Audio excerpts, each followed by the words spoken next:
एक जलालुद्दीन खिलजी नावाचा एक परकीय इस्लामी शासक हा भारतामध्ये आला होता। तो दिल्लीमध्ये शासन करत होता आणि त्यानं जवळजवळ अख्खा उत्तर भारत ताब्यात केलेला होता। आता हा जो आलेला होता हा काही समाजसेवा करायला किंवा आपलं काही भलं करायकरता आलेला नव्हता, हा देश लुटायकरता आणि त्याच्या धर्माचा प्रसार करायकरता आलेला होता। अख्खा उत्तर भारत ताब्यात केल्यानंतर त्याचं लक्ष गेलं हे दक्षिणेकडं, महाराष्ट्रातल्या देवगिरीकडं। त्यावेळी देवगिरीवर आपला राजा रामदेवराय हा राज्य करत होता आणि मग त्यानं त्या अल्लाउद्दीन खिलजीला आदेश दिला की ही देवगिरी घेऊन ये, देवगिरीवर आपली सत्ता आली पाहिजे। आणि मग हा अल्लाउद्दीन खिलजी 2000 अफगाणी लोकांचे घोडदळ घेऊन देवगिरीच्या दिशेने दौडत निघालेला आहे।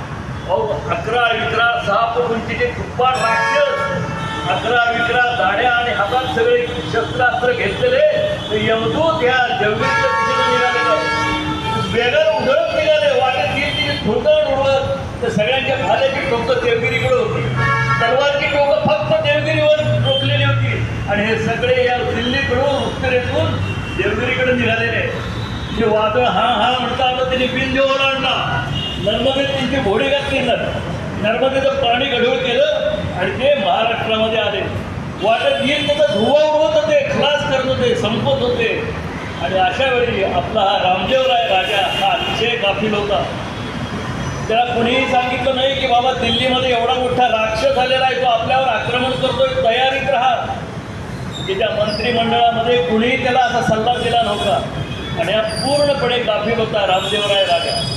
आणि ज्यावेळी हे 2000 लोकांचं घोडदळ अख्ख्या देवगिरीच्या अगदी जवळ आलं त्यावेळी ह्याला कळलं की अरे बापरे, आता आपण लढलं पाहिजे। त्यावेळी हा देवगिरीचा राजकुमार शंकरदेव हा दक्षिणेत दुसऱ्या हिंदू राजावर स्वारी करायला गेलेला होता आणि मग जेवढं सैन्य होतं ते घेऊन हा रामदेवराय राजा या अल्लाउद्दीनशी लढायला आला आणि हा कर्दळीचे खुंट कापावे तशी या रामदेवरायची सेना कापली गेली।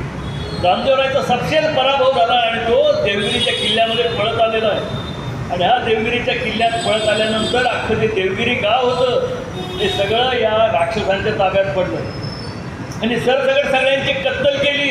आणि स्त्रियांचे हाल तर विचारू नका, त्या स्त्रियांच्या किंचाळ्या आणि गाईच्या हंबरड्या ऐकायला होतं कोण? फक्त ही 2000 जणांची टोळी, बाकी सगळेजण खलास झालेले होते। देवगिरीची आबरू लुटली गेली आणि त्याच्यानंतर देवगिरी किल्ल्याला वेढा घातला गेला।